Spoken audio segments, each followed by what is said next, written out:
الرحمن الرحيم السلام عليكم ورحمة الله وبركاته الحمد لله رب العالمين حمدا كثيرا طيبا مباركا فيه كما يحب ربنا ويرضى أشهد أن لا إله إلا الله وحده لا شريك له وأشهد أن محمدا عبده ورسوله لا نبي بعده اللهم صل وسلم وبارك على عبدك ونبيك محمد وعلى آله وأصحابه ومن سار على نهجه واستنى بسنته إلى يوم الدين أما بعد فإن أصدق الحديث كتاب الله عز وجل وخير الهدي هدي نبينا محمد صلى الله عليه وسلم وشر الأمور محدثاتها وكل محدثة بدعة وكل بدعة ضلالة وكل ضلالة في النار أما بعد إخواني وأخواتي في الله أعزكم الله ورحمكم الله أجمعين. Kita bersyukur kehadirat Allah Subhanahu wa taala yang kembali mempertemukan kita di majlis yang mulia ini di salah satu rumah dari rumah-rumah Allah Subhanahu wa taala dalam rangka bertaqarrub kepada Allah Jalla wa ala, menjalankan salah satu ibadah yang Allah perintahkan kepada setiap orang-orang beriman, itu ibadah yang bernama talabul ilmi syar'i, yang dengannya Allah Subhanahu wa taala menghendaki kebaikan dalam diri seorang hamba, yang dengannya seorang hamba akan dimudahkan langkah kakinya untuk berjalan ke surga Allah Subhanahu wa taala. Kita mohon kepada Allah keikhlasan di dalam mendatangi majlis-majlis ilmu, sehingga ilmu yang kita pelajari bersama Allah jadikan sebagai ilmu yang bermanfaat, dan kita berlindung kepada Allah Subhanahu wa taala dari setiap ilmu yang tidak bermanfaat.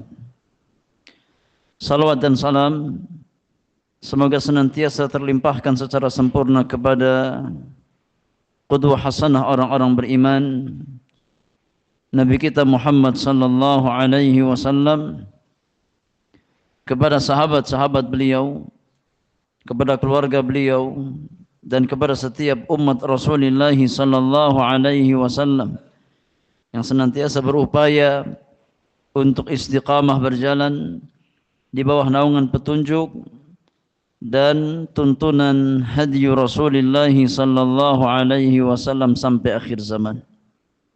Para jamaah yang Allah muliakan, kita melanjutkan kembali kajian rutin kita di setiap Rabu malam Kamis di dalam membahas kitab Al-Fiqhul Muyassar fi Dhaw'il Kitabi wa Sunnah li nukhbatin minal ulama.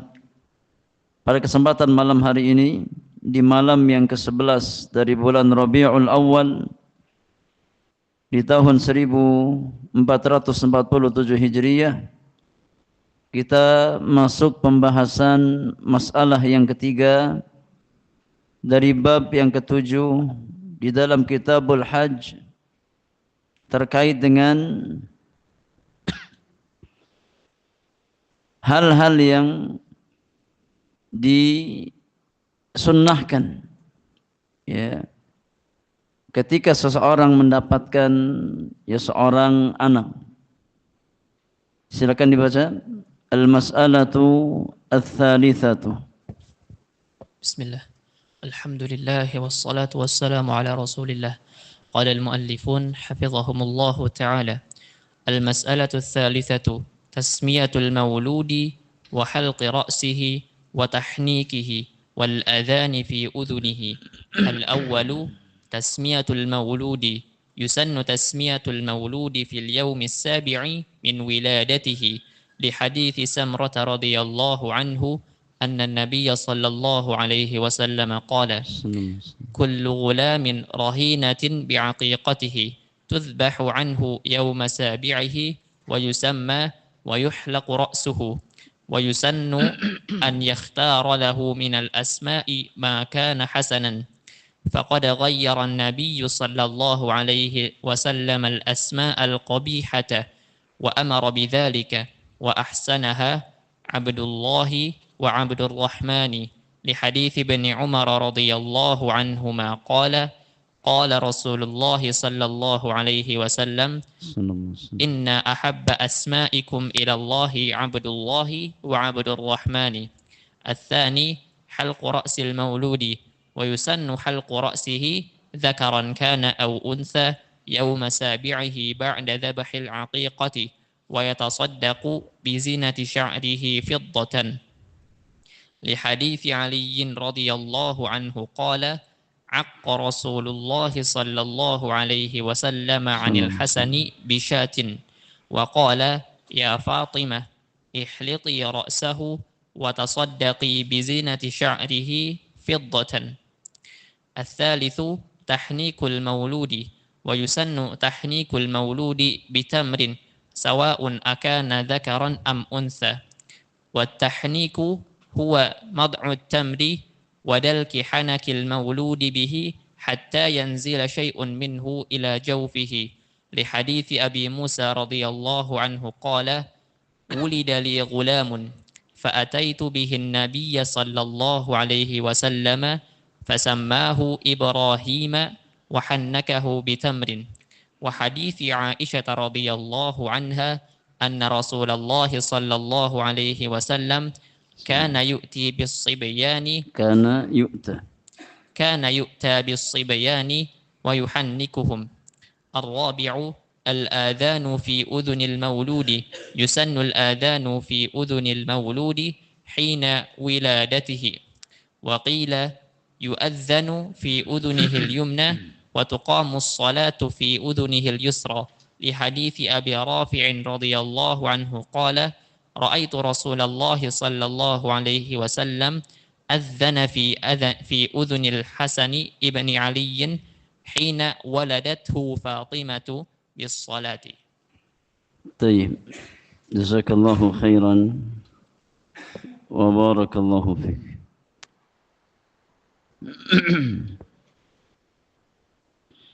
Iya, para jemaah yang Allah muliakan, masalah yang ketiga ini di bab yang ketujuh sekaligus masalah terakhir yang menjadi penutup pembahasan Kitabul Hajj. Setelah ini kita akan masuk kitab yang keenam, yaitu Kitabul Jihad. Berkata penulis hafizahumullah ta'ala, al-mas'alatu tsalitsatu tasmiyatul mauludi wa halqu ra'sihi wa tahnikuhu wal adhanu fi udhunihi. Masalah yang ketiga terkait dengan pemberian nama kepada bayi, kemudian mencukur rambut, kemudian mentahnik bayi, dan mengadzankan bayi, mengadzankan bayi yang baru dilahirkan. Yang pertama, tasmiyatul maulud, memberikan nama kepada bayi. Kata penulis, yusannu tasmiyatul mauludi fil yaumis sabi'i min wiladatihi. Disunahkan untuk memberikan nama kepada bayi yang baru lahir, diberikan nama pada hari ke-7 dari kelahirannya. Ini pada momen akikah. Selain diakikahkan di hari yang ke-7, juga disunnahkan untuk diberikan nama di hari yang ketujuh tersebut. Li hadithi Samurah radhiyallahu anhu, berdasarkan hadis Samurah radhiyallahu taala anhu wa ardhah, anna Nabiy sallallahu alaihi wasallam qala, bahwasannya Nabi sallallahu alaihi wasallam pernah bersabda, kullu ghulamin rahinatun bi'aqiqatihi. Kata Nabi yang mulia alaihi salatu wasalam dalam hadis Abu Dawud, ya, An-Nasa'i, Ahmad dan yang lainnya, Rasulullah sallallahu alaihi wasallam bersabda, setiap ghulam, setiap anak yang terlahir itu tergadai dengan akikahnya. Rahinatun bi'aqiqatihi tudbahu anhu yawma sabi'ihi. Maka hendaknya, ya, orang tua yang mendapatkan sang bayi tersebut, dia menyembelih, ya, sembelihan di hari ketujuh dari kelahirannya. Ini ya sunnah, mengakikahkan ya bayi di hari yang ketujuh. Wa yusamma, kemudian diberi nama, kata Nabi alaihi salatu wassalam, wa yuhlaqu ra'suhu, kemudian ya rambutnya dipotong. Ya ini sunnah. Ya disembelihkan ya kambing. Kalau laki-laki 2 kambing, kalau perempuan 1 ekor kambing. Ya, kemudian diberi nama. Kemudian dicukur rambutnya, Wa yusannu an yakhtara lahu minal asma'i ma kana hasanan. Dan disunahkan bagi orang tua untuk mencarikan nama-nama yang bagus. Ya, kasih nama yang baik.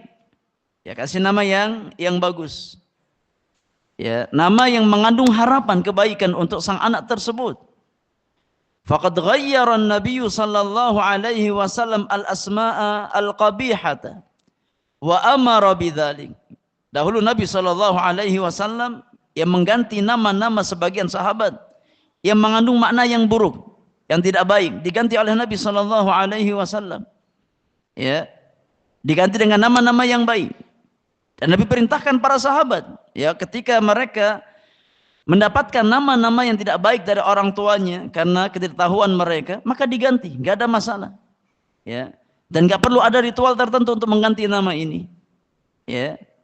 Kalau seandainya secara ya administrasi sulit untuk dirubah, paling tidak secara panggilan ya dirubah. Nama-nama yang kurang baik, nama-nama yang mengandung makna yang buruk dirubah. Minimal dalam hal panggilan sehari-hari. Ya. Ini sunnah Rasulullah sallallahu alaihi wasallam. Ketika Nabi alaihi salatu wasallam mendapatkan sebagian sahabat namanya kurang baik, Nabi rubah. Ya, Nabi merubahnya. Wa ahsanuha Abdullah wa Abdurrahman. Dan di antara nama yang terbaik yang dengannya kita menamai anak-anak kita adalah Abdullah dan Abdurrahman. Atau nama-nama yang disandarkan ya kepada penghambaan kepada Allah Subhanahu wa taala. Abdurrahman, ya, Abdurrahim, Abdul Ghani, Abdul Malik, ya, disandarkan kepada penghambaan kepada Allah Subhanahu wa taala. Li hadits Ibnu Umar radhiyallahu taala anhuma. Berdasarkan hadis Abdullah bin Umar Ibn al-Khattab radhiyallahu taala anhuma, dalam hadis Muslim, Ibnu Umar berkata, qala Rasulullah sallallahu alaihi wasallam, Rasulullah sallallahu alaihi wasallam pernah bersabda, inna ahabba asma'ikum ilallah Abdullah wa Abdurrahman. Kata Nabi yang mulia alaihi salatu wasallam, sesungguhnya nama yang paling dicintai di sisi Allah Subhanahu wa taala di antara nama-nama kalian adalah Abdullah dan Abdurrahman. Ini nama yang paling Allah cintai. Ya, nama yang disandarkan kepada penghambaan diri kepada Rabbul Alamin, kepada Allah Subhanahu wa taala. Ya. Maka ya orang tua hendaknya berupaya untuk mencarikan nama yang terbaik. Jangan asal memberikan nama. Ya. Hendaknya nama yang kita berikan kepada anak kita nama yang mengandung makna yang baik. Ya, yang terbaik adalah nama yang disandarkan kepada penghambaan kepada Allah Subhanahu wa taala. Ya, ini nama yang terbaik. Ya. Maka ya, ungkapan yang keliru ya kalau seandainya seseorang mengatakan apa arti sebuah nama. Ya. Nama memiliki arti di dalam Islam. Ya, karena nama itu mengandung harapan. Ya, mengandung harapan. Ya, maka berikan nama yang terbaik untuk anak-anak kita. Ya, yang kelak menjadi harapan bagi orang tuanya di kemudian hari. Jangan asal memberikan nama. Yang kedua, di antara hal yang disunnahkan kata penulis adalah halqu ra'sil maulud. Memotong rambut sang bayi. Wa yusannu halqu ra'sihi dzakaran kana aw untha. Yauma sabi'ihi ba'da dzabhil aqiqati. Dan disunnahkan untuk mencukur rambut ya seorang bayi. Baik dia laki-laki ataupun perempuan. Jadi cukur rambutnya. Di hari yang ketujuh setelah dipotongkan ya hewan akikah untuk dirinya. Setelah dipotongkan hewan akikah maka disunahkan untuk dipotong rambutnya. Wa yatasaddaq bi zinati sya'rihi fiddatan. Kemudian rambut yang ya kita cukur tersebut dikumpulkan, kemudian ditimbang ya berapa beratnya, maka kemudian dikonversikan dengan perak. Ya. Dengan perak. Kemudian harganya kita sedekahkan. Contoh ya kita cukur rambut bayi di hari yang ketujuh, kita kumpulkan, kita dapat ternyata beratnya sekitar 1 gram atau 2 gram. Ya. Maka 2 gram rambut ini dikonversikan ke perak. Ya. Berapa nilai ya perak pada saat itu kemudian kita sedekahkan kepada ya orang-orang fakir dan miskin. Ini sunnah. Li hadithi Ali radhiyallahu anhu qala. Berdasarkan hadis Ali bin Abi Thalib radhiyallahu taala anhu, beliau berkata, "Aqqa Rasulullah sallallahu alaihi wasallam 'anil Hasan bi syatin." Nabi sallallahu alaihi wasallam mengakikahkan Al Hasan dengan seekor kambing. Wa qala, kemudian Nabi sallallahu alaihi wasallam bersabda kepada putrinya Fatimah radhiyallahu anha, kata Nabi yang mulia alaihi salatu wassalam, "Ya Fatimah, ihliqi ra'sahu wa tasaddaqi bi zinati sya'rihi fiddatan." Kata Nabi yang mulia, wahai Fatimah, cukur rambutnya. Ya, cukur rambutnya. Kemudian sedekahkan ya senilai berat rambut tersebut dengan perak. Ya, ditimbang berapa beratnya, kemudian dikonversikan dengan harga perak.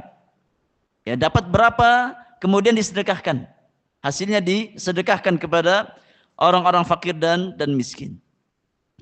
Ini dalil yang menunjukkan bahwasanya di antara sunnah yang kita lakukan ya terkait dengan bayi adalah mencukur rambut kemudian ditimbang dan disedekahkan. Ya, disedekahkan ya dengan acuan harga emas, harga perak, berapa beratnya, kemudian disedekahkan ya setelah kita konversikan ke perak. Yang ketiga, kata penulis, di antara sunnah adalah tahnikul maulud, mentahnik ya bayi yang baru lahir, ditahnik. Wa yusannu tahnikul mauludi bitamrin sawa'un akana dzakaran am untha. Dan disunnahkan untuk mentahnik bayi yang baru lahir dengan kurma. Ya. Baik bayi tersebut adalah bayi laki-laki ataupun bayi perempuan. Ya, disunahkan untuk ditahnik. Apa itu tahnik para jamaah?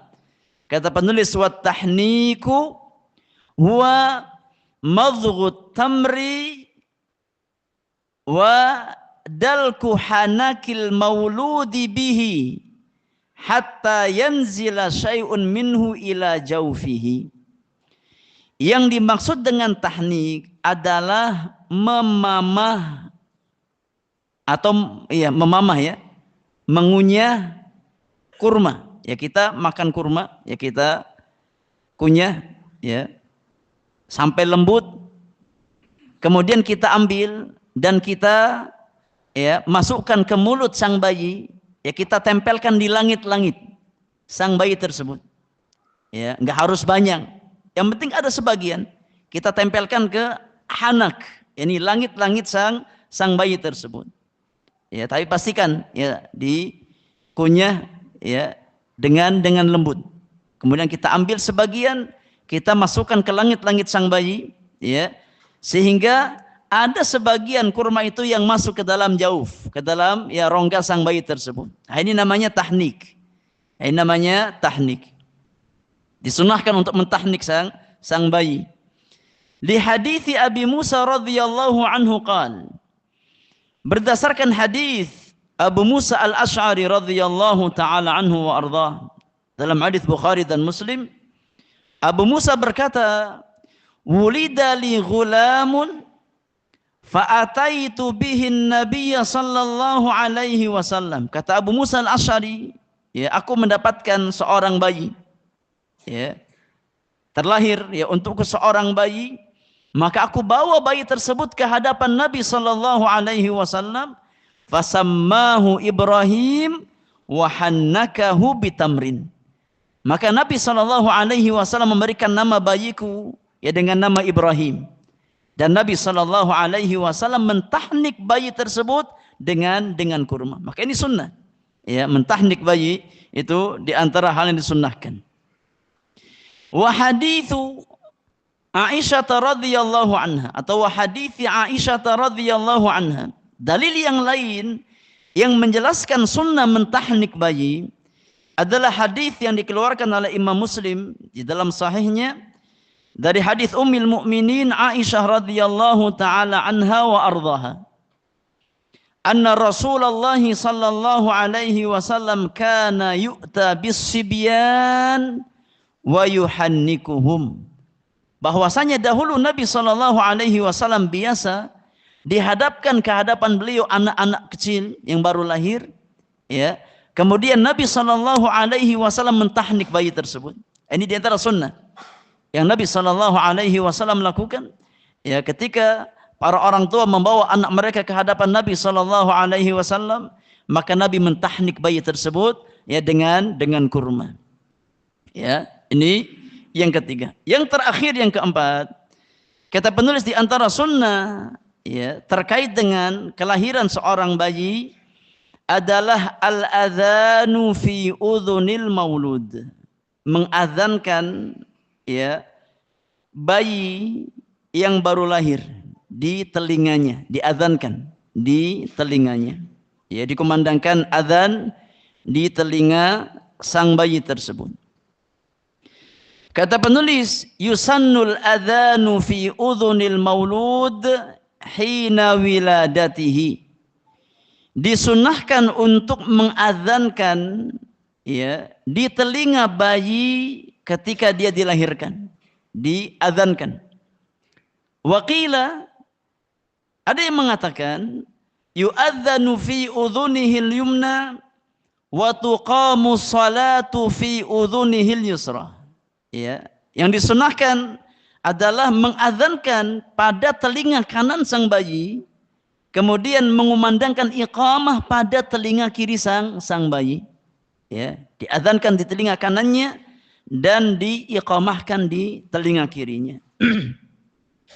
Li hadithi Abi Rafi'in radhiyallahu anhu qala, berdasarkan hadis Abu Rafi' radhiyallahu anhu, beliau berkata dalam hadis yang dikeluarkan oleh Al-Imam At-Tirmidzi, Abu Dawud, Imam Ahmad dan yang lainnya, Abu Rafi' berkata, Ra'aitu Rasulullah sallallahu alaihi wasallam adzana fi udhunil Hasan ibni Ali hina waladathu Fatimatu bis-salah.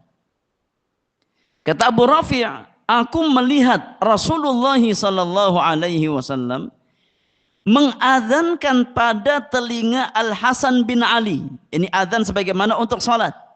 Ya.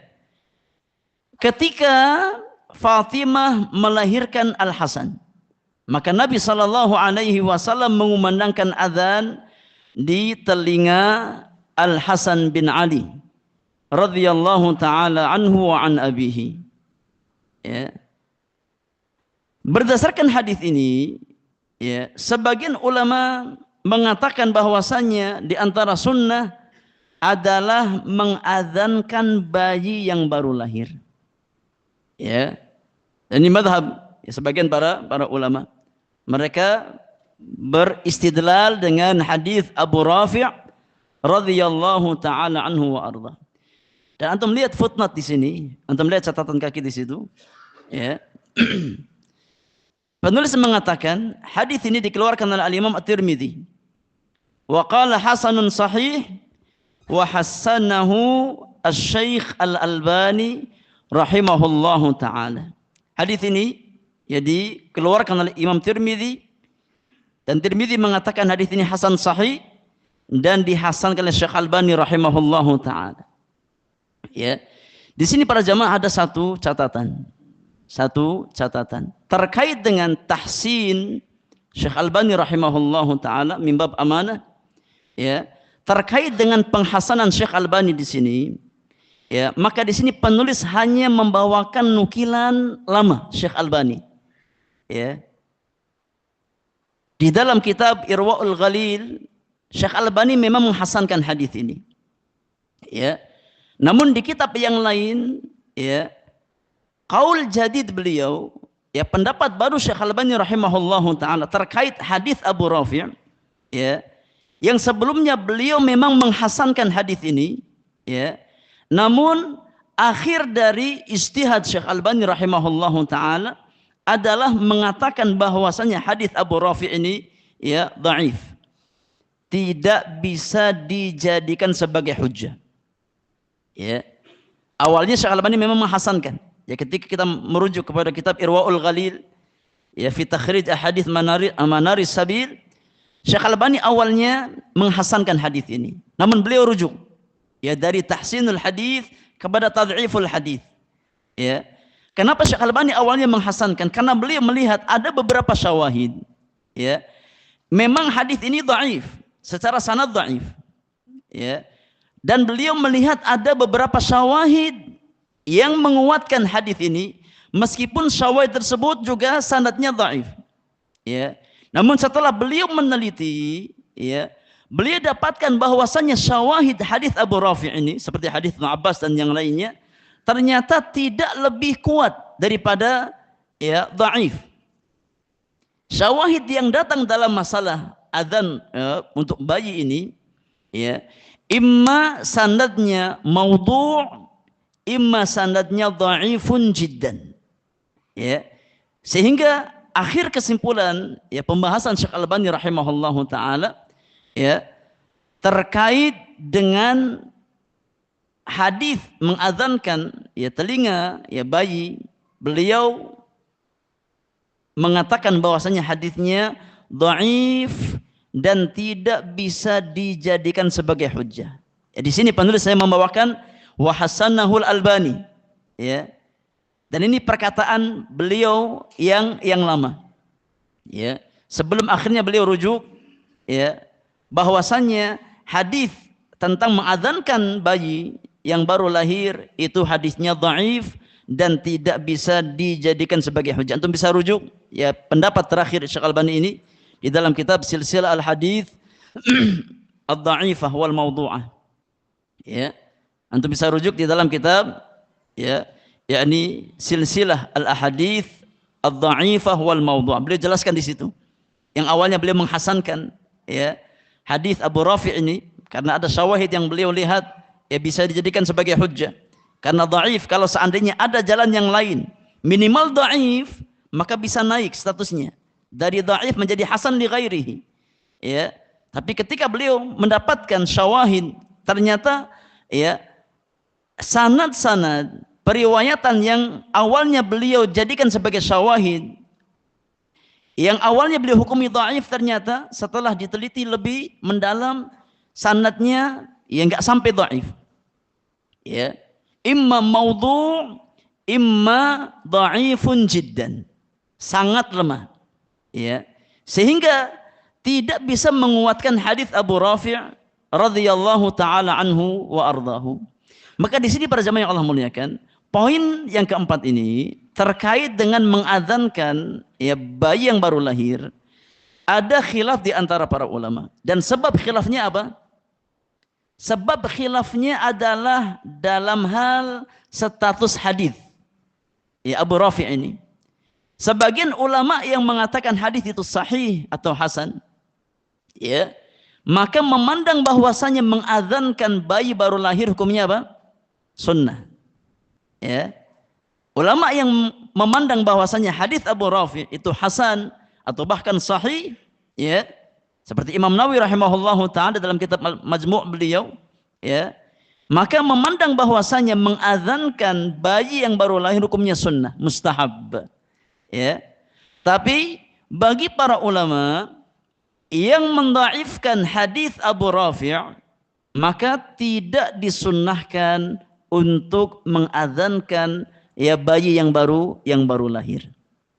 Ya, maka dalam poin keempat ini ada khilaf di antara para ulama, dan sebab khilaf mereka terkait dengan status hadis Abu Rafi' radhiyallahu taala anhu wa arda. Yang mensahihkan atau minimal menghasankan maka mengatakan disunnahkan. Ya. Sedangkan yang mendhaifkan dan melemahkan, ya, maka berpendapat bahwasanya adzan di telinga bayi itu bukan perkara yang disunnahkan. Maka khilaf dalam masalah ini, ya, wallahu alam, ya, khilaf ilmiah di antara para ulama. Faham? Ya, ini mimbab faidah. Ya, karena di sini penulis hanya membawakan penghasanan Syekh Albani. Ya, beliau mengatakan wa hasanahu Syekh Albani rahimahullahu taala, dan ini pendapat ya beliau yang lama, ya, sebelum beliau rujuk kepada pendapat yang baru bahwasanya hadis Abu Rafi tentang mengadzankan bayi itu hadisnya dhaif, ya, dan tidak terangkat kepada derajat hasan karena syawahidnya ya maudhu' atau dhaifun jiddan, sehingga tidak bisa mengangkat ya derajat hadis Abu Rafi kepada tingkatan hasan. Kalau seandainya ada ya satu jalan yang lain sekurang-kurangnya dhaif, maka bisa menguatkan, ya, karena dhaif ketika dikuatkan dengan hadis yang lain yang dhaif, ya, dari jalan yang lain, maka bisa menjadi hasan li ghairihi, ya, bisa menjadi hasan li ghairihi, ya. Wallahu taala a'lam bis-shawab. Baik, dengan demikian para jemaah yang Allah muliakan, telah kita ya selesaikan kitab yang kelima, yaitu Kitabul Hajj, yang ditutup dengan pembahasan terkait dengan akikah. Insyaallah kita masuk pembahasan kitab yang keenam, Kitabul Jihad, di pertemuan yang akan datang. Baik, selebihnya kita beri kesempatan untuk bersoal jawab. Kalau seandainya ada hal-hal yang ingin ditanyakan terkait dengan apa yang kita bahas di malam hari ini dan pertemuan-pertemuan sebelumnya terkait dengan masalah akikah. Wallahu a'lam. Fadhal. Nah.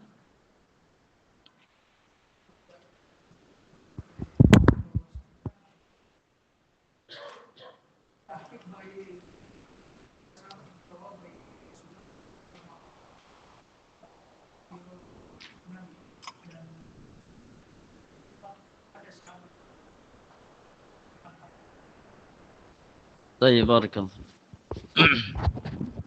Iya. Para jamaah yang Allah muliakan, ya kita punya kaidah, ya kita memiliki kaidah bahwasannya hukum asal ya dari perbuatan Rasulullah sallallahu alaihi wasallam itu bersifat yakni umum untuk umat beliau, ya kecuali ada dalil yang memang mengkhususkannya, ya karena di antara sunnah adalah fi'lun nabi, di antara sunnah adalah perbuatan. Ya sunnah terkadang sifatnya qaul, sifatnya ucapan, sunnah terkadang sifatnya fi'il, perbuatan.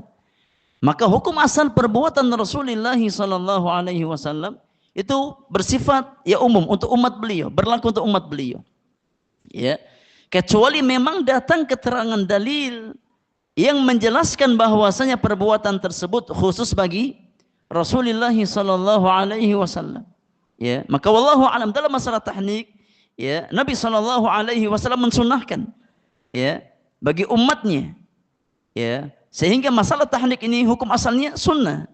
Ya, yang bisa dilakukan oleh umat beliau alaihi salatu wasallam. Karena apa yang Nabi lakukan, ya selama tidak ada dalil yang mengkhususkan, ya, maka hukumnya apa? Bersifat umum. Syariat bagi umat beliau. Ya.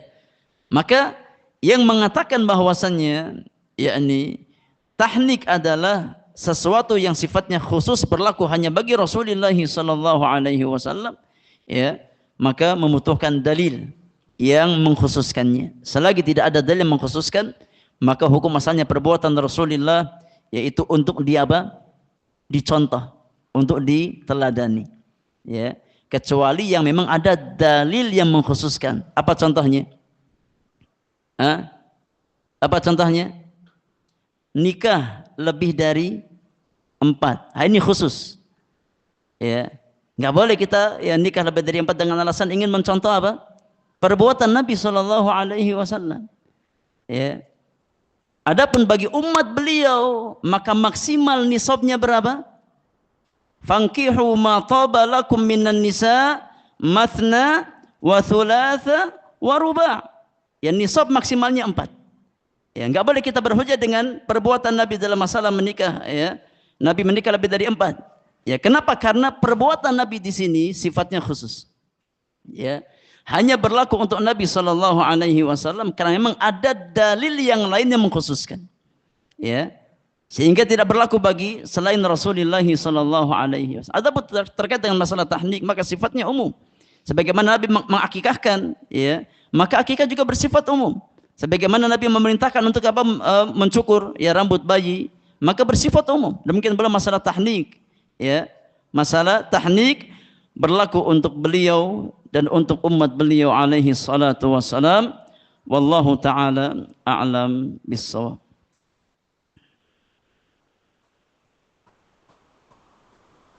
Fadhal. Iya, barakallahu fiik.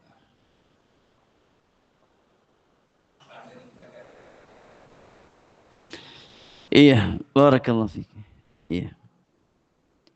Terkait dengan mencukur rambut, ya, apakah dicukur sampai bersih atau cukup sebagian? Ya.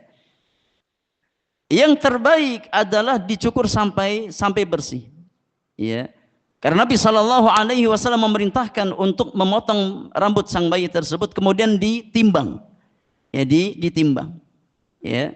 Maka terkait dengan memotong rambut, ya, ketika kita memotong rambut bayi di hari yang ke-7, maka dipotong ya sampai bersih rambut tersebut. Ya, dipotong sampai bersih rambut tersebut, kemudian ditimbang berapa gram, kemudian dikonversikan dengan harga perak. Ya, kemudian kita sedekahkan. Ya, wallahu a'lam. Ini terkait dengan mencukur rambut. Adapun terkait dengan ya tahnik, ya, apakah boleh dengan selain kurma? Jawabannya boleh, wallahu a'lam. Tapi yang terbaik sebagaimana yang Nabi alaihi salatu wasallam contohkan dengan apa? Dengan kurma. Ya, dengan kurma, ya. Dengan kurma yang terbaik. Kalau kita ada kurma maka dengan kurma, ya. Karena ya tentu ada manfaat di sana, ada hikmah. Ya, ada hikmah. Ya, meskipun kalau dengan yang lain boleh. Ya, wallahu alam selama yang kita berikan itu sesuatu yang lembut. Ya. Tapi jangan apa? Jangan sembarangan. Ya, antum suka seblak, ya, kasih tahnik anak apa? Seblak. Nah, ini ya bisa memudaratkan. Ya, kalau madu masih masuklah madu. Ya, manis, lembut, ya, seperti kurma. Ya, tapi kalau ya sudah tahnik pakai bakso, ya. Nah, ini ya memudaratkan nanti, ya. Karena kaidah mengatakan ta'amul kibar summus sighar. Ya, makanan orang-orang dewasa itu bisa jadi racun buat anak kecil. Ya, makanan ya orang-orang dewasa itu bisa menjadi racun bagi anak kecil. Tapi kalau kurma, insya Allah aman. Ya, madu, insya Allah aman. Allah alam. Sudah masuk waktu isya? Baik. Ada pertanyaan lagi? Baik, adzan dulu. Kalau ada, silakan adzan terlebih dahulu.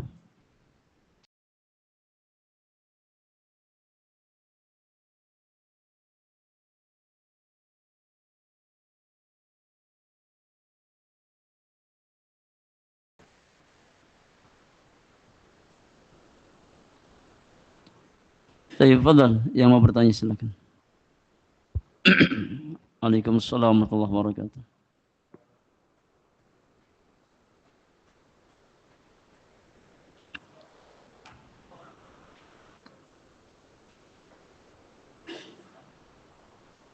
Iya, barakallahu fiik.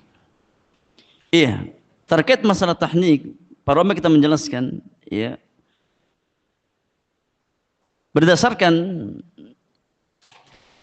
perbuatan para sahabat, ya, ridwanullahi alaihim jami'an, ketika mereka membawa anak-anak mereka ke hadapan Rasulullah sallallahu alaihi wasallam, maka dikiaskan, ya, kepada orang-orang yang diharapkan kesalehannya. Ya, diharapkan kesalehannya. Kita bawa anak kita ya untuk ditahnik oleh ya orang-orang yang kita harapkan akan kesalehan mereka, ketakwaan mereka ya kepada Allah Subhanahu wa. Itu yang ya yang paling utama. Ya, kalaupun tidak, maka enggak ada masalah orang tua mentahnik. Ya, anaknya sendiri tidak mengapa. Ya, tapi para ulama mengambil istinbat bahwasannya di antara ya hal yang diambil dari faidah para sahabat mengantarkan anak mereka kepada Nabi alaihi salatu wasalam adalah ya yang mentahnik adalah orang yang diharapkan akan ketakwaannya kepada Allah Subhanahu wa taala. Itu yang ya yang terbaik. Ya, kalaupun tidak, maka tidak ada masalah. Ya, orang tua ya mentahnik langsung anaknya ya yang baru lahir ya, dan dia niatkan dalam rangka mengamalkan sunnah Rasulullah sallallahu alaihi wasallam mentahnik ya bayi, ya, wallahu alam bissawab. Ada yang lain?